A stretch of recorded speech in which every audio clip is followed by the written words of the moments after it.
আহলে হাদিস যখন নামাজে দাঁড়াবেন তখন তারা জামাতি যদি দাঁড়ায় কাদের সঙ্গে কাঁধ, পায়ের সঙ্গে পা মিলিয়ে দাঁড়াবে।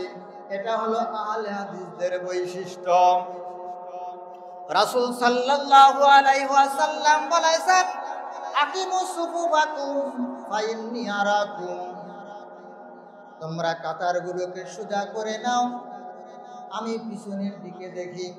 আমি পিছনে যখন দেখি তখন দেখছি তোমাদের দুইজনের ফাঁকে কালো কালো ভেড়ার বাচ্চা ও শয়তানের বাচ্চা। শয়তানের বাচ্চা তোমাদের দুইজনের পায়ের ফাঁকে।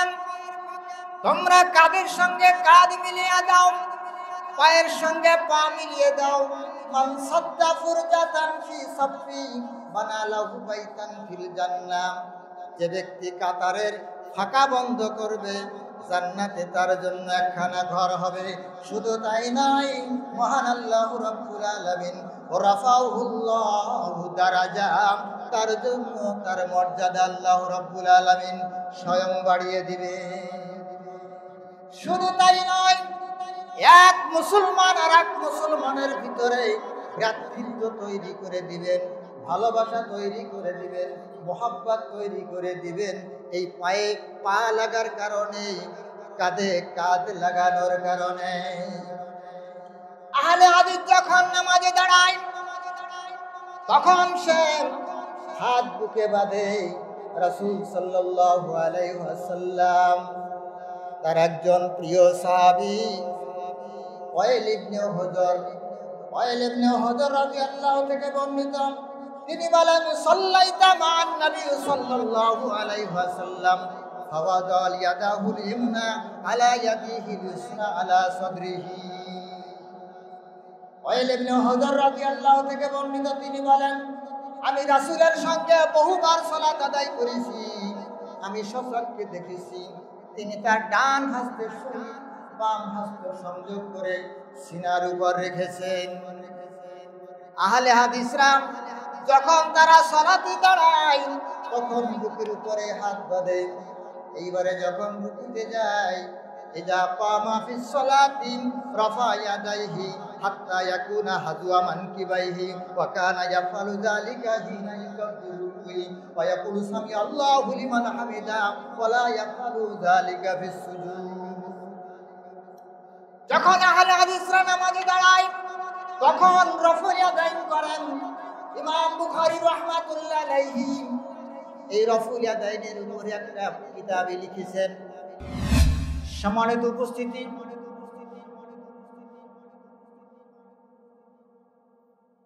আমরা সকলেই মুসলিম, দাবিতে আমরা মুসলিম। এরপর আমাদের একটা স্পেশাল পরিচয় রয়েছে, আমরা আহলুল হাদিস। আহলুল হাদিস কাকে বলা হয়? আবার আহলুল হাদিস নাম শুনলে পৃথিবীতে অনেক মানুষের অ্যালার্জি হয়। আহলে হাদিস নাম দিল কেন? আহলে হাদিস এটা কোনো দলের নাম নয়, এটা কোনো গোষ্ঠীর নাম নয়, এটা কোনো মতবাদের নাম নয়। এটা হলো পবিত্র কোরআন এবং সহিহ হাদিস এর অনুসারী। আমরা জানি আহলুন মানে পরিবার, আহলুন মানে জাতি, আহলুন মানে গোষ্ঠী। কিন্তু এখানে অর্থটা কি আসবে? আহলুন মানে অনুসারী। কিসের অনুসারী? পবিত্র কোরআন এবং সহিহ হাদিসের অনুসারীদেরকেই বলা হয় আহলুল হাদিস। অনেকের ধারণা, অনেকের বক্তব্য, যারা হাদিস গবেষণা করেন, যারা হাদিসের হাফেজ, তারাই শুধুমাত্র আহলুল হাদিস। কথাটা এমন নয়। আহলুল হাদিস হলো হাদিসের, কোরআন এবং সহিহ হাদিসের অনুসারী। কোরআনকেও হাদিস বলা হয়েছে। মহান আল্লাহ রাব্বুল আলামিন হাল আতাকা হাদিসুল গাশিয়া, আবার বলা হয়েছে হাল আতাকা হাদিসু মূসা। তাহলে কোরআনকে হাদিস বলা হয়েছে, হাদিসকেও হাদিস বলা হয়েছে। আহলুল হাদিস অনুসারী। কার অনুসারী? একমাত্র শুধুমাত্র নবী মুহাম্মদ রাসূলুল্লাহ সাল্লাল্লাহু আলাইহি ওয়াসাল্লামের অনুসারী। বন্ধুগণ, মহান আল্লাহ রাব্বুল আলামিন পবিত্র কোরআন মাজিদের সূরা নিসার 59 নম্বর আয়াতে বলছেন, ইয়া আইয়ুহাল্লাযীনা আমানু আতিউল্লাহ ওয়া আতিউর রাসূল ওয়া উলিল আমরি মিনকুম ফাইন তানাযাতুম ফি শাইইন ফারুদ্দুহু ইলাল্লাহি ওয়ার রাসূল। মহান আল্লাহ রাব্বুল আলামিন ব্যর্থহীন কণ্ঠে বলেছেন, ইয়া আইয়ুহাল্লাযীনা আমানু। ইয়া হলো হরফে নিদান, সম্বোধন সূচক বাক্য। এখানে আল্লাহ রাব্বুল আলামিন পৃথিবীর বান্দা এবং বান্দীদের সকলকেই বলছে, যারা তোমরা ঈমান এনেছো, ইসলামে যারা দীক্ষা লাভ করেছো, ইসলামকে যারা মেনে নিয়েছো, তোমাদেরকেই বলতেছি আতিউল্লাহ, তোমরা আল্লাহর আনুগত্য করো, ওয়া আতিউর রাসূল, রাসূলের আনুগত্য করো, ওয়া উলিল আমরি মিনকুম, আমিরের হুকুম মানো, ফাইন তানাযাতুম ফি শাইইন ফারুদ্দুহু ইলাল্লাহ, যখন তোমরা কোনো সমস্যায় পড়বে, যখন তোমরা কোনো ঝামেলায় পড়বে, তখন তোমরা আসো কোরআনের কাছে। কোরআন যদি এর সমাধান কোরআনে না পাও, তাহলে সহিহ হাদিস, আর সহিহ হাদিস যদি না পাও, তাহলে মনে করবে এটা কোনো সমস্যা নয়। নবী মুহাম্মদুর রাসূলুল্লাহ সাল্লাল্লাহু আলাইহি ওয়াসাল্লাম বিদায় হজের ময়দানে 1,26,000, কম হতে পারে বেশিও হতে পারে, উপস্থিত জনতার সামনে বললেন, তারাকতু ফীকুম আমরাইন লান তাযিল্লু মা তামাসসাকতুম বিহিমা কিতাবাল্লাহি ওয়া সুন্নতি। আমি তোমাদের কাছে দুটো আমানত রেখে গেলাম, এই দুটো আমানতকে যদি তোমরা ধৈর্য সহকারে অবলম্বন করতে পারো, তোমার জীবনে তুমি মানতে পারো, তাহলে তোমরা হবে সফলকাম। আহলে হাদিস মানে এমন একটা গোষ্ঠী, এমন একটা জাতি, এমন একটা সম্প্রদায়, যারা শুধুমাত্র সহিহ হাদিসকেই মানবে, কোরআনকে মানবে। ইমাম মালিক রাহমাতুল্লাহ আলাইহি বলেছেন, আহলে হাদিস যদি না থাকতো তাহলে পৃথিবী মিটে যেত, পৃথিবীর আর থাকার দরকার নাই। আহলে হাদিসরাই জুমার দিন এক আযান দেয়, কারণ আল্লাহর নবী বলছেন, কারান নিদাউ ইয়াউমাল জুমআতি ইযা জালাসাল ইমামু আলাল মিম্বার।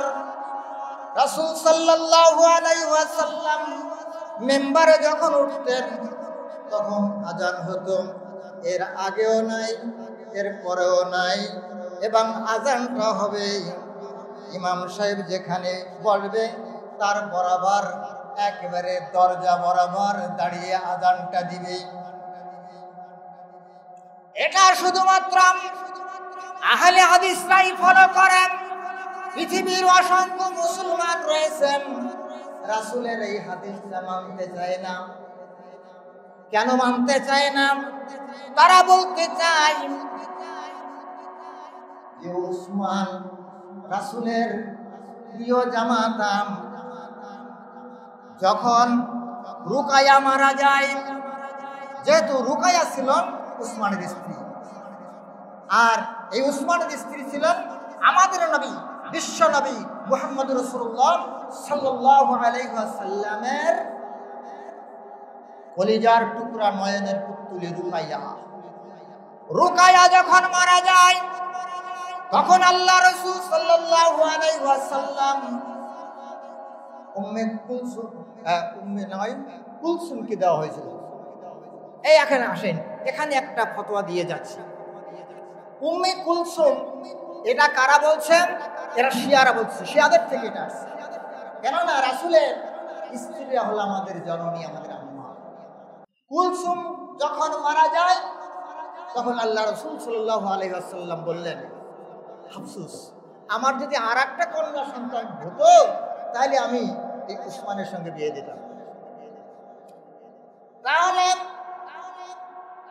রাসূল সাল্লাল্লাহু আলাইহি ওয়াসাল্লামের তিনজন ব্যক্তি সবচেয়ে প্রিয়, তাদের ভিতরে একজন হলেন আবু বকর, দ্বিতীয় হলেন উসমান, তৃতীয় হলেন আবু উবাইদা ইবনুল জাররাহ, যিনি আশারায়ে মুবাশশারাতের ভিতরে একজন। তিনি হলেন আবু উবাইদা ইবনুল জাররাহ। আর এই তিনজনই আশারায়ে মুবাশশারাতের অন্তর্ভুক্ত।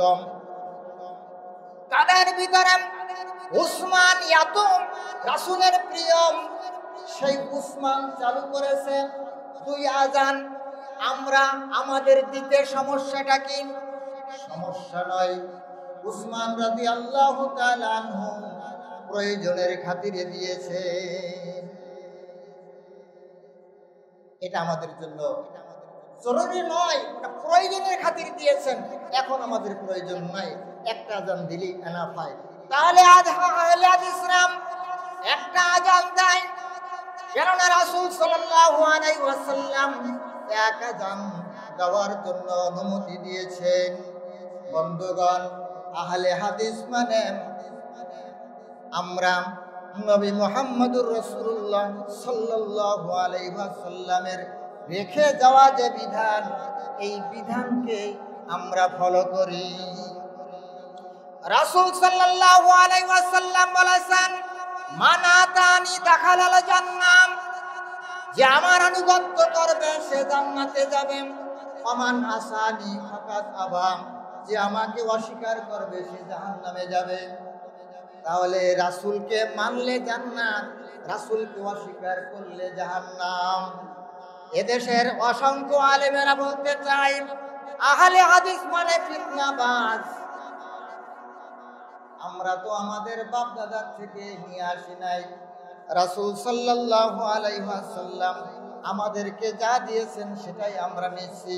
যেহেতু আল্লাহ রাব্বুল আলামিন সূরা হাশরের 7 নম্বর আয়াতে বলছেন, ওয়ামান আতাকুমুর রাসূলু ফাখুযুহু ওয়ামা নাহাকুম আনহু ফান্তাহু।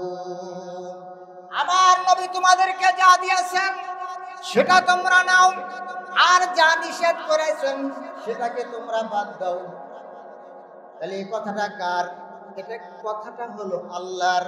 কাল নবী যে কথাটা বলছেন ওটা কি নিজে বানিয়ে বলছেন? না, আল্লাহ রাব্বুল আলামিন সেটাও সূরা নজমের ভিতর বলছেন, ওমান ইয়ানতিকু আনিল হাওয়া ইন্নাহু ইল্লা ওয়াহয়ুহা। আমার নবী মন গড়া কোনো কথা বলে না, যা বলে আমার ওহী। আমার ওহী ছাড়া নবী মন গড়া কোনো কথা বলেন না। এইবারে সূরা হাক্কার ভিতরে আল্লাহ রাব্বুল আলামিন বলে দিলেন, ওয়ালাউ তাকাওয়ালা আলাইনা বাযাল আকাবিলি লাআখাযনাহু বিল ইয়ামিনি সুম্মা লাকাতানা মিনহুল ওয়াতিন। আমার নবী যদি মন গড়া কোনো কথা বলতাম, তাহলে আমি সঙ্গে সঙ্গে তার দুই হাত ধরে ফেলতাম এবং তার কণ্ঠনালীকে ছিন্ন করে দিতাম। কত কঠিন কথা বলেছেন আল্লাহ রাব্বুল আলামিন। তাহলে বোঝা গেল নবী মন গড়া কোনো কথা বলেন না, নবী যা বলেন তাই ওহী। এইবারে নবী আমাদেরকে আবার সতর্ক করে দিলেন, সহিহ বুখারীতে হাদিসটি মুকদ্দমায়। সেটা হলো কি,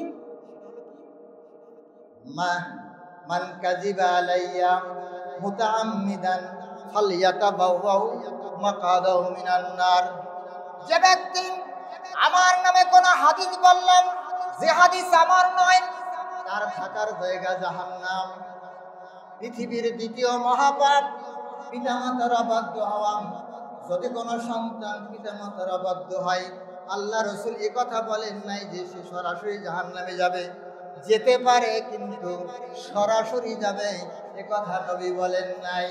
কিন্তু নবীর নামে যদি কেউ কোনো বানিয়ে কথা বলে, তার থাকার জায়গা জাহান্নাম। বন্ধুগণ, এজন্য আমাদের জীবন চলবে একমাত্র নবী মুহাম্মদুর রাসূলুল্লাহ সাল্লাল্লাহু আলাইহি ওয়াসাল্লামের পদ্ধতিতেই। নবী বলছেন, সাল্লু কামা রাআইতুমুনি উসাল্লি। তোমরা সালাত ওইভাবে পড়ো যেভাবে আমাকে পড়তে দেখেছো। তাহলে আহলে হাদিসরা তাদের নামাজটা রাসূলের পদ্ধতিতে হয়।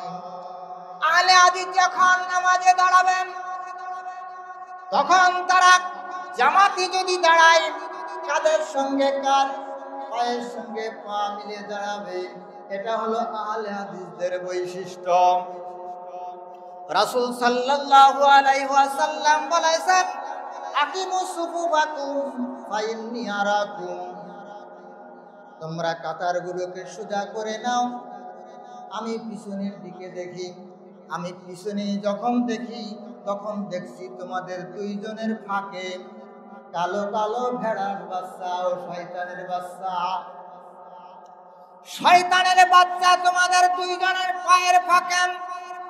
তোমরা কাঁধের সঙ্গে কাঁধ মিলিয়ে দাও, পায়ের সঙ্গে পা মিলিয়ে দাও। মান সাদ্দা ফুরজাতান ফি সাফি বানা লাহু বাইতান ফিল জান্নাহ। যে ব্যক্তি কাতারের ফাঁকা বন্ধ করবে, জান্নাতে তার জন্য একখানা ঘর হবে। শুধু তাই নয়, মহান আল্লাহ রাব্বুল আলামিন রাফাউহুল্লাহু দারাজাত, তার জন্য তার মর্যাদা আল্লাহ রাব্বুল আলামিন স্বয়ং বাড়িয়ে দিবে। শুধু তাই নয়, এক মুসলমান আর এক মুসলমানের ভিতরে ভ্রাতৃত্ব তৈরি করে দিবেন, ভালোবাসা তৈরি করে দিবেন, মোহাব্বত তৈরি করে দিবেন। এই পায়ে পা লাগার কারণে, কাঁধে কাঁধ লাগানোর কারণে। আহলে হাদিস যখন নামাজে দাঁড়ায়, তখন সে হাত বুকে বাঁধে। রাসূল সাল্লাল্লাহু আলাইহি ওয়াসাল্লাম তার একজন প্রিয় সাহাবী ওয়াইল ইবনে হুজর রাদিয়াল্লাহু থেকে বর্ণিত। তিনি বলেন, সাল্লাইতা মান নবী সাল্লাল্লাহু আলাইহি ওয়াসাল্লাম ফাওয়াদাল ইয়াদাহুল ইমনা আলা ইয়াদিহিল ইসরা আলা সাদরিহি। ওয়াইল ইবনে হুজর রাদিয়াল্লাহু থেকে বর্ণিত, তিনি বলেন, আমি রাসূলের সঙ্গে বহুবার সালাত আদায় করেছি। আমি স্বচক্ষে দেখেছি তিনি তার ডান হস্তের সহিত বাম হস্ত সংযোগ করে সিনার উপর রেখেছেন। আহলে হাদিসরা যখন তারা সালাতে দাঁড়ায়, তখন বুকের উপরে হাত বাঁধে। এইবারে যখন রুকুতে যায়, ইজা কামা ফিস সালাতি রাফা ইয়াদাইহি হাত্তা ইয়াকুনা হাযুয়া মানকিবাইহি ওয়া কানা ইয়াফআলু যালিকা হিনা ইয়াকবিরু ওয়া ইয়াকুলু সামি আল্লাহু লিমান হামিদা ওয়া লা ইয়াফআলু যালিকা ফিস সুজুদ। যখন আহলে হাদিসরা নামাজে দাঁড়ায় তখন রফুল ইয়াদাইন করেন। ইমাম বুখারী রাহমাতুল্লাহ আলাইহি এই রফুল ইয়াদাইনের উপরে একটা কিতাবে লিখেছেন, যুজু রফুল ইয়াদাইন। তিনি রফুল ইয়াদাইন নামে একটা হাদিসের কিতাব লিখেছেন। তার ভিতরে উল্লেখ করেছেন যে ব্যক্তি একবার হাত উত্তোলন করবে, প্রত্যেকটা আঙ্গুলের বদৌলতে, প্রত্যেকটা আঙ্গুলের কারণে একটা করে নেকি হবে। তাহলে একবার হাত উত্তোলন করলে 10টা নেকি হয়। 4 রাকাত সালাতে 10 বার হাত উত্তোলন করা হয়, 10 কে 100 নেকি হয়। 4 রাকাত সালাতে শুধুমাত্র রফুল ইয়াদাইন করার কারণে। বন্ধুগণ, আল্লাহ রাসূল সাল্লাল্লাহু আলাইহি ওয়াসাল্লাম বলেছেন, মান তুকুবিলাত লাহু হাসানাতুন দাখালাল জান্নাহ। যার একটা আমল আল্লাহর দরবারে কবুল হবে সে জান্নাতে যাবে। বন্ধুগণ, যে সমস্ত ভাইয়েরা রফুল ইয়াদাইন করে না সালাতে, রাসূলকে অস্বীকার করছে, অমান্য করছে, রাসূলকে অমান্য করেন, রাসূলকে কষ্ট দিয়ে কখনো জান্নাত পাওয়ার আশা করা যাবে না। যদি নবীর নামে কোনো কথা শুনতে যায় তাহলে এক শ্রেণীর মানুষ আসে লাঠি ছুটা নিয়ে রাস্তায় নামে, কিন্তু ঘরের ভিতরে, নিজের ভিতরে, মসজিদের ভিতরে নবীর সুন্নাত নাই। কোন একজন সালাত বলেছেন, রাসূল সাল্লাল্লাহু আলাইহি ওয়াসাল্লাম যে ইসলাম আমাদেরকে দিয়ে গেলেন তার ভিতরে কিছু নাই, শুধুমাত্র দেখতেছি কিবলাটা ঠিক আছে, আর কিছু নামাজও ঠিক নাই। নামাজের আগে বিদআত, নামাজের মাঝে বিদআত, নামাজের শেষে বিদআত, সিয়ামের শুরুতে বিদআত, সিয়ামের ভিতরে বিদআত, ইফতারের সময় বিদআত, তারপরে তারাবিতে বিদআত, বিভিন্ন বিদআত চলে আসছে, চলছে, কিন্তু ওটা নিয়ে তাদের কোনো মাথা ব্যথা না। বন্ধুগণ, আমাদেরকে রাসূলকে মানতে গেলে পূর্ণাঙ্গভাবে মানতে হবে। বন্ধুগণ, এই জন্য আমরা আহলুল হাদিস, আমরা যখন রমজানের সময় সাদাকাতুল ফিতর দেই, যখন সাদাকাতুল ফিতর দেই, একসা দেই। নবীর কথা হলো একসা, কিন্তু তারা দেয় আধা সা। এখানেও সমস্যা। নবীর স্ত্রী আয়েশা সিদ্দিকা রাদিয়াল্লাহু তাআলা আনহাকে জিজ্ঞেস করা হলো, রাসূলের রাতের নামাজ কেমন ছিল? মা আয়েশা সিদ্দিকা রাদিয়াল্লাহু তাআলা আনহা বলছেন, 11 রাকাতের বেশি নামাজ নবী জীবনে পড়েন নাই, ওমরা পড়ে 20 রাকাত। বন্ধুগণ, 20 রাকাতের হাদিস কতটুকু সহিহ আমরা জানবো না, আমরা ও নিয়ে বিতর্কে যাব না। আমরা জানবো, আমরা বুঝবো মা আয়েশা সিদ্দিকা রাদিয়াল্লাহু তাআলা আনহা কি বলছেন। প্রশ্নের উত্তরটা, এই উত্তরটা বুঝেন, যেহেতু রাসূল সাল্লাল্লাহু আলাইহি ওয়াসাল্লাম 11 রাকাত পড়েছেন, আমরা 11 রাকাত পড়ব, ধীরে ধীরে পড়ব, তাড়াহুড়া করে নয়, তাড়াহুড়া করে নয়, ধীরে ধীরে নবীর মতো নামাজ পড়া যায়। বলেছেন নবী, পড়িলে তারাবি আগের গুনাহ মাফ হয়ে যায়। আগের গুনাহ যদি মাফ করাতে চান তাহলে নবীর পদ্ধতিতে হবে, যেহেতু নবী বলেছেন, সাল্লু কামা রাআইতুনি উসাল্লি, তোমরা নামাজ ওইভাবে পড়ো যেভাবে আমাকে পড়তে দেখেছো। বন্ধুগণ, আল্লাহর নবী ভবিষ্যৎবাণী বলে গিয়েছেন, ইন্নাল ইসলাম বাদা গারিবান ওয়া সায়াউদু গারিবান কামা বাদা ওয়া হুয়া ইয়ারিজু কামা তারুদুল হাইয়াতু ফি জুহরিহা। ইসলাম মক্কা মদিনা থেকে এসেছে, আবার মক্কা মদিনায় ফিরে যাবেন, যেমন করে বিষধর সাপ তার গর্তে ফিরে যায়। আমরা যখন ইসলাম মানব না, আমরা যখন নবী মানব না, এই ইসলাম আর সারা বিশ্বের কোথাও থাকবে না, একমাত্র মক্কা মদিনার মাঝে অবস্থান করবে। এই জন্য কোরআন এবং সহিহ হাদিসকে পূর্ণাঙ্গভাবে ধরে রাখে আহলে হাদিসরা। এই জন্য আহলে হাদিস চিনতে গেলে আমরা শুধু মনে করি যে ইমামের পিছনে সূরা ফাতিহা পাঠ করেছি আহলে হাদিস।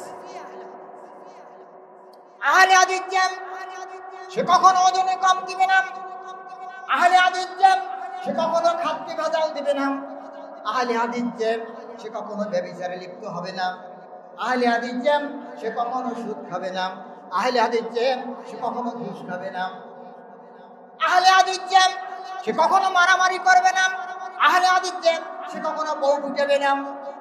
বউ পিটানোর অভ্যাস আছে নাকি? বউতে যদি একটু উল্টো পাল্টা বলে তাহলে বউর সঙ্গে এসে যুদ্ধ লাগে। এই বউ মারা আমাদের সমাজে অধিকাংশ জায়গায় দেখাচ্ছে, বউ মারা মারতে মারতে মেরেই ফেলে। এখন উল্টো আবার বউ স্ত্রী স্বামীরে মারে, এরকম ইতিহাস আছে। বন্ধুগণ, রাসূল সাল্লাল্লাহু আলাইহি ওয়াসাল্লাম থেকে যত নবী পৃথিবীতে এসেছেন, কোন নবী বউ পিটাইছেন? আপনাদের কারো ইতিহাস জানা আছে যে অমুক নবী বউ পিটাইছেন? আপনি বউ পিটান কেন? আপনি বউ পিটান, আপনি আহলে হাদিস নন। আহলে হাদিসের বৈশিষ্ট্য, আমরা পবিত্র কোরআন এবং সহিহ হাদিসকে মানব, রাসূলের আদর্শ অবলম্বন করব। আহলে হাদিসের কয়টা বৈশিষ্ট্য আমি আপনাদের সামনে উপস্থাপন করব, সংক্ষিপ্ত আকারে সেই বৈশিষ্ট্যগুলো উল্লেখ করব। এগুলো তো পুরাপাটা বৈশিষ্ট্য, কিন্তু 18টার মতো বৈশিষ্ট্য আজকের আপনি জেনে নিন, এবং এটা আপনি আপনার জীবনে বাস্তবায়ন করলেই আপনি আহলুল হাদিস হতে পারবেন। আর আহলুল হাদিস হলেই আপনি নবী মুহাম্মদ রাসূলুল্লাহ সাল্লাল্লাহু আলাইহি ওয়াসাল্লামের সাথে জান্নাতে অবস্থান করতে পারবেন। যেহেতু জান্নাতের দরজা আমাদের নবী, বিশ্ব নবী মুহাম্মদুর রাসূলুল্লাহ সাল্লাল্লাহু আলাইহি ওয়াসাল্লাম সর্বপ্রথম খুলবেন। জান্নাতের দ্বার প্রান্তে যখন পৌঁছাবেন, তখন ভিতর থেকে বলবে কে? তখন আমাদের নবী বলবেন, নবী মুহাম্মদুর রাসূলুল্লাহ সাল্লাল্লাহু আলাইহি ওয়াসাল্লাম, আমি মদিনার নবী, আমি উপস্থিত হয়েছি। ভিতর থেকে তার রক্ষীরা বলবেন, ইয়া নবী আল্লাহ, ইয়া রাসূলুল্লাহ, আপনি ছাড়া এই জান্নাতের দরজা খোলার কোনো পারমিশন নাই। দরজা খুলবেন, নবী জান্নাতে আগে যাবেন না, নবী তার উম্মতকে একের পর এক ভিতরে প্রবেশ করাবেন, আর নবী সর্বপ্রথম যাবেন। এখন আমরা যদি নবীর আদর্শটা গ্রহণ করতে পারি, তাহলে আমরা নবীর সাথে জান্নাত যেতে পারবো। নবীর সাথে জান্নাত যেতে গেলে আহলে হাদিসদের বৈশিষ্ট্য অবলম্বন করতে হবে। প্রথম নম্বর বৈশিষ্ট্য হল, আহলে হাদিস যারা, এরা কখনো শিরিক করে না। মহান আল্লাহ রাব্বুল আলামিন বলেন, লা তুশরিক বিল্লাহ, তোমরা আল্লাহর সঙ্গে শিরিক করো না। হযরত লুকমান হাকিম আলাইহিস সালাতু সালাম তার ছেলেকে উপদেশ বললেন, উপদেশ দিতে যেয়ে বললেন, ওরে আমার বৎস, ওরে আমার আব্বু, শোনো গো, লা তুশরিক বিল্লাহ, তুমি আল্লাহর সঙ্গে অন্য কাউকে শরীক করো না। ইন্না শিরকা লাযুলমুন আযীম, শিরিক হলো সবচেয়ে বড় অপরাধ। আহলে হাদিসরা জেনে শুনে শিরিক করে না। যে আহলে হাদিস জেনে শুনে শিরিক করে, ও আহলে হাদিস নয়, ও আহলে খবিস। বন্ধুগণ, অনেক মা বোনেরা আছেন তাবিজ কবজে বিশ্বাসী। যদি কোনো জিনিস হারিয়ে যায়, সাথে সাথে কবিরাজের কাছে যাবে, গণকের কাছে যাবে। শুনে রাখুন, গণকের কাছে যদি যান, যাবার সাথে সাথে ওখানে যে উপস্থিত হবেন, বলবেন যে আমার মালটা কোন জায়গায় আছে, মান আতা কাহিনান আও আররাফান ফাসালাহু আন শাইইন লাম তুকবাল লাহু সালাতুন 40 লাইলা। এই কথাটুকু শুধুমাত্র বলবেন, এখন পর্যন্ত কোনো উত্তর দেয় নাই। সঙ্গে সঙ্গে আপনার 40 দিনের আমল ক্যান্সেল। 40 দিন বসে যা কিছু জোগাড় করেছেন এক প্রশ্নে শেষ। কোনো কিন্তু এখন উত্তর দেয় না। আর উত্তর দিলে, আর ওই উত্তরে যদি আপনি বিশ্বাস করেন, তাহলে মুহাম্মদ সাল্লাল্লাহু আলাইহি ওয়াসাল্লামের উপরে যে দিন নাযিল হয়েছে সে দিনকে আপনি অস্বীকার করেন। মান আতা কাহিনান আও আররাফান ফাসাদ্দাকাহু, যে ব্যক্তি সত্য বলে মেনে নেবে কোনো গণকের কোনো কথায়, মুহাম্মদ সাল্লাল্লাহু আলাইহি ওয়াসাল্লামের উপরে যে দিন নাযিল হয়েছে সেই দিনকে অস্বীকার করলো, আর অস্বীকার করলে তার পরিণতি কি হবে? মহান আল্লাহ রাব্বুল আলামিন সূরা বাকারার 39 নম্বর আয়াতে বলছেন, ইন্নাল্লাযীনা কাফারু ওয়া কাযযাবু বিআয়াতিনা উলাইকা আসহাবুন নারি হুম ফিহা খালিদুন। যে ব্যক্তি আল্লাহর কোনো বিধানকে অস্বীকার করবেন, অমান্য করবেন, তাকব্বুরি করেন, ওখান থেকে সে ফিরে আসবেন, সে জাহান্নামে যাবে তো যাবেই, জাহান্নাম থেকে কোনদিন রিলিজ পাবে না। তাহলে আহলে হাদিসরা শিরিক করে না। আহলে হাদিস হতে গেলে শিরিক থেকে দূরে থাকতে হবে। 2 নম্বরে বিদআত, কুল্লু বিদআতিন যালালাম ওয়া কুল্লু যালালাতিন ফিন্নার। প্রত্যেক বিদআত হইতেছে গুমরাহি, আর প্রত্যেক গুমরাহির জন্য রহিয়াছে জাহান্নাম। 3টা পাপ আল্লাহ রাব্বুল আলামিন মাফ করবেন না। 2টা পাপ মাফ করার সুযোগ আছে, আর 1টা পাপ মাফ করার কোনো সুযোগ নাই। আল্লাহ যদি মাফ করে দেন তাহলে ওই বান্দার প্রতি জুলুম করা হবে। আল্লাহ বলেন, হারামতু যুলমা আলা নাফসি, আমি আমার বান্দার প্রতি জুলুম করা হারাম করেছি। তাহলে 3টা পাপ কি? একটা হলো শিরিক, দ্বিতীয়টা হলো বিদআত, তৃতীয়টা হলো বান্দার হক। মান আখাযা শিবরাম মিনাল আরদি যুলমান ফাইন্নাহু তাওয়াকু ইয়াওমাল কিয়ামাতি মিন সাবি আরদিন। কেউ যদি অন্যায়ভাবে 1 বিঘা জমিন দখল করেন, 7 তবক জমিন তার গলায় চাপিয়ে দেওয়া হবে। 1 তবক জমিন থেকে আর 1 তবক জমিনের দূরত্ব হয় 500 বছরের পথ। বন্ধুগণ, এজন্য যদি কোনো বান্দা কোনো বান্দার সম্পদ আত্মসাৎ করে, এটা আল্লাহ মাফ করবেন না। কিন্তু শিরিক বিদআত মাফ পাওয়ার জন্য সুযোগ আছে।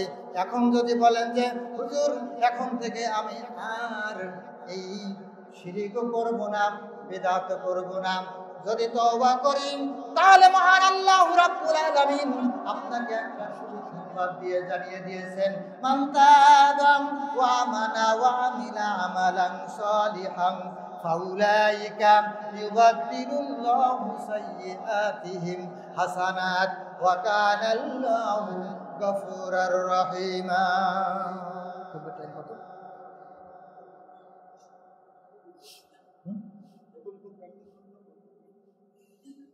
তাহলে বন্ধুগণ, যে ব্যক্তি মান তাবা তওবা করবেন, ওয়া আমানা ঈমান আনবেন, ওয়া আমিলা সালিহান ভালো আমল করবেন, ভালো কাজ করবেন, মহান আল্লাহ রাব্বুল আলামিন তার ওই গুনাহগুলোকে নেকি বানিয়ে দিবেন, আর গুনাহগুলোকে মাফ করে দিবেন। বন্ধুগণ, এখন আপনি সচেতন হন। এই যে 18টা, শুধুমাত্র 18টার নাম বলে যাব, যেহেতু সময় সংক্ষেপ, এর ব্যাখ্যায় যাব না। শুধুমাত্র এই 18টা জিনিসের নাম আপনি শুনে যান, আর এটার থেকে যদি আপনি এটা গ্রহণ করতে পারেন, তাহলে আপনি হবেন সফল। আমান জুহজিহা আনিন নারি ওয়া উদখিলাল জান্নাতা ফাকাদ ফাজ। যে ব্যক্তিকে আল্লাহ রাব্বুল আলামিন জাহান্নাম থেকে মুক্তি দিবেন, জান্নাত প্রবেশ করাবেন, সে হবে সবচেয়ে ভাগ্যবান। বন্ধুগণ, আমরা জান্নাতি মানুষ হতে চাই। ফারিকুম ফিল জান্নাতি ওয়া ফারিকুম ফিস সাঈর। সূরা সূরা 7 নম্বর আয়াত। আর আগের একটা হলো সূরা আলে ইমরানের 185 নম্বর আয়াতের মাঝখানে। বন্ধুগণ, একদল যাবে জান্নাতে আর একদল যাবে জাহান্নামে। মান আতানি দাখালাল জান্নাম, যে আমার অনুসরণ করবে সে জান্নাতে যাবে। ওমান আসানি ফাকাদ আবা, আর যে আমাকে অস্বীকার করবে সে জাহান্নামে যাবে। কে বলছেন? আমাদের নবী, বিশ্ব নবী মুহাম্মদুর রাসূলুল্লাহ সাল্লাল্লাহু আলাইহি ওয়াসাল্লাম বলেছেন। বন্ধুগণ, এই জন্য এরপরে 3 নম্বরে আহলে হাদিস যারা, এরা মিলাদ পড়ে না। যেহেতু ইমাম আবু হানিফা রাহমাতুল্লাহ আলাইহির নাম দিয়ে বলে যে আমরা তো হানাফি মাযহাবের মানুষ, আমাদের মিলাদ জায়েজ আছে। কিন্তু ইমাম আবু হানিফা রাহমাতুল্লাহ আলাইহি 80 হিজরিতে জন্ম, 150 হিজরিতে মৃত্যুবরণ করেছেন। তার মৃত্যুর 443 বছর পরে এই মিলাদ আবিষ্কার হয়। এটা কোথায় হয়? ইরবাল এলাকায়। বন্ধুগণ, আহলে হাদিস যারা, এরা মিলাদ পড়ে না। 4 নম্বরে আহলে হাদিস যারা, এরা শবে বরাত করে না। শবে বরাত ভাগ্যের রজনী, এটা মানুষ তার নাম দিয়েছে। কোরআনেও নাই, হাদিসেও নাই। শবে বরাত বলে কোনো রাত নাই। এটা আহলে হাদিসরা বিশ্বাস করে না, মানে না। বন্ধুগণ, 5 নম্বরে পুরা মিলাদুন নবীর দিন উদযাপন করে না। রাসূল সাল্লাল্লাহু আলাইহি ওয়াসাল্লাম মক্কা থেকে যখন মদিনায় যান, মদিনায় যাওয়ার পরে মদিনায় গিয়ে দেখে যে তারা বছরে 2টা দিন পালন করে। তখন সাহাবীরা বলতেছে, ইয়া নবী আল্লাহ, ইয়া রাসূলুল্লাহ, আমরা তো ভিটে বাড়ি, স্ত্রী পুত্র পরিজন সবকিছু ফেলে রেখে এসেছি। ওই যে দেখেন ইহুদিরা 2টা দিন পালন করে, আমাদের কি কোনো সুখ নাই? আমাদের কি আরাম আয়েশ নাই? আমাদের মনে কি কোনো সুখ নাই? আল্লাহর নবী মুহাম্মদ রাসূলুল্লাহ সাল্লাল্লাহু আলাইহি ওয়াসাল্লাম এরপরে আল্লাহর হুকুমে পেয়ে গেলেন যে তোমরা বছরে 2টা দিন পালন করো। একটা হলো ঈদুল ফিতর আর একটা হলো ঈদুল আজহা। মুসলমানরা রাসূলের দেওয়া ঈদুল আজহা, ঈদুল ফিতর পাওয়ার পরেও এটা মেনে নিতে পারে নাই। তারপরে তাদের আরো ঈদ লাগবে, মানে কি বছরের সেরা ঈদ, ঈদে মিলাদুন নবী। বলেন নাউযুবিল্লাহ। বন্ধুগণ, আমরা আহলে হাদিস, আমরা এই ঈদে মিলাদুন নবী উদযাপন করি না। 6 নম্বরে ফরজ সালাত শেষে ইমামের সাথে সম্মিলিত মোনাজাত করি না। কেননা নামাজ শুরু হয় ইয়াস্তাফতিউস সালাতা বিত-তাকবীর, তাকবীর দিয়ে নামাজ শেষ হয়, শুরু হয়। আর ওয়ায়াকতুমুস সালাতা বিত-তাসলিম, আর সালাম দিয়ে নামাজ শেষ হয়। এই নামাজের ভিতরে, এই সালাতের ভিতরে আমরা যা কিছু বলি এটাই আমাদের জন্য আনা। বন্ধুগণ, এজন্য আমরা চাইব এই সালাতের ভিতরে তিলাওয়াত উত্তম, সালাতের বাহিরে তাসবিহ উত্তম। আল্লাহ রাব্বুল আলামিন আমাদের সকলকে সঠিক বুঝ গ্রহণ করার তৌফিক দান করুন। সকলে বলুন আল্লাহুম্মা আমিন। ونستغفره ونعوذ بالله من شرور أنفسنا ومن سيئات أعمالنا، من يهده الله فلا مضل له ومن يضلله فلا هادي له، ونشهد أن لا إله إلا الله وأشهد أن محمدا عبده ورسوله، أرسله بالحق بشيرا ونذيرا وداعيا إلى الله بإذنه وسراجا منيرا. يا أيها الذين آمنوا صلوا عليه وسلموا تسليما. اللهم صل على محمد وعلى آل محمد كما صليت على إبراهيم وعلى آل إبراهيم إنك حميد مجيد اللهم بارك على محمد وعلى آل محمد كما باركت على إبراهيم وعلى آل إبراهيم إنك حميد مجيد বন্ধুগণ পূর্বে 6টা বলো এরপরে 7ম নম্বরে ওরা ভাস্কর্যতে ফুল দেয় না আমরা আহলে হাদিস নাম ভাস্কর্যতে ফুল দেই না 8 নম্বরে আমরা কবরে ফুল দেই না যেহেতু কবরে ফুল দেওয়া শিরক আমরা এটা করি না আমরা আহলে হাদিস নাম কখনো কবরে ফুল দেই না 9 নম্বরে ওরা কবর মাজার পূজা করে না আহলে হাদিসরা কখনো কবর মাজার পূজা করে না 11 নম্বরে ওরা পীর ধরে না মুরিদ হয় না আহলে হাদিসদের কোনো পীর নাই মুরিদ নাই ওরা পীরও ধরে না মুরিদ হয় না 12 নম্বরে ওরা কোনো ব্যক্তির অনুসরণ করে না আমরা আহলে হাদিস আমরা কোনো ব্যক্তির অনুসরণ করি না আমরা অনুসরণ করি একমাত্র নবী মুহাম্মদ রাসূলুল্লাহ সাল্লাল্লাহু আলাইহি ওয়াসাল্লাম ওরা গণকের কাছে যায় না আমরা আহলে হাদিসরা গণকের কাছে যাই না যদি কোনো আহলে হাদিস গণকের কাছে যায় ওটা আহলে হাদিস নাই ওটা আহলে হাদিস নামের কলঙ্ক ওরা রাসূল সাল্লাল্লাহু আলাইহি ওয়াসাল্লামের ইসলাম ছাড়া অন্য কারো ইসলাম নেয় না ওমাইয়াবতাগি গায়রাল ইসলামি দীনান ফালাইয়াকুবালা মিনহু ওয়া হুয়া ফিল আখিরাতি মিনাল খাসিরিন যারা ইসলাম ছাড়া অন্য বিধানকে গ্রহণ করবে তারা সেটা তাদের জন্য কবুল করা হবে না বরং তারা ক্ষতিগ্রস্ত হবে 15 নম্বরে ওরা দলিল ছাড়া কোনো কথা মানতে চায় না মহান আল্লাহ রাব্বুল আলামিন সূরা নাহলের 44 নম্বর আয়াতে বলছে কি বলছে ফাসআলু আহলাল যিকরি ইন কুনতুম লা তা'লামুন তুমি যেটা জানো না যে জানে তার কাছে জেনে নাও বিল বাইয়িনাতি ওয়াজ যুবুর দলিল সহকারে কোটেশন সহকারে রেফারেন্স সহকারে জেনে নাও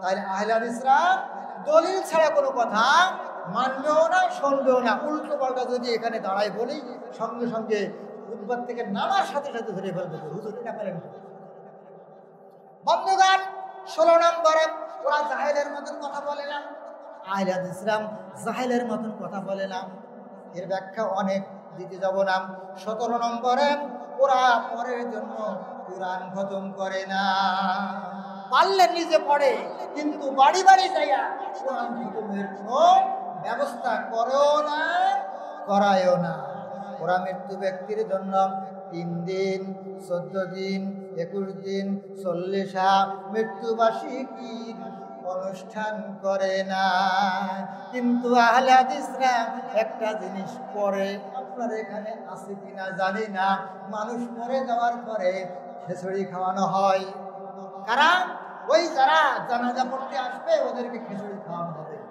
এটা আপনি কোরআনেও পাবেন না হাদিসেও মুসলমানদের কোনো ধর্মগ্রন্থে পাবেন না কিন্তু আমাদের দেশে চালু আছে এরপরে যারা মাটি কাটে মানে কবর খোঁড়ে ওই কবর খোঁড়াওয়ালাকে দাওয়াত করে খেতে দেয় ওদের একবেলা খাওয়াই দিই এটা খাওয়ানো আছে কিনা জানি না গোসল করায় যে মান গাসসালা মুসলিমান ফাকাতাম আলাইহি গাফারাল্লাহু লাহু 40 মাররা যে ব্যক্তি কোনো মৃত্যু ব্যক্তিকে গোসল করাবে সেই ব্যক্তিকে আল্লাহ রাব্বুল আলামিন 40 বার ক্ষমা করবেন কয়বার 40 বার ক্ষমা করবেন আপনি একবেলা খাওয়াই দিয়ে লোকটারে যে ক্ষতি করলেন এই ক্ষতিটা করতে যাবেন এরপরে যদি কেউ কারো কোনো মুসলমানের কবর খনন করে একজন মিসকিন কিয়ামত পর্যন্ত খাওয়ালে যে নেকি হয় সেই নেকি আপনি পাবেন কোন মৃত্যু ব্যক্তির জানাজা পড়েন যদি জানাজা পড়েন 1 কেরাত সওয়াব পাবেন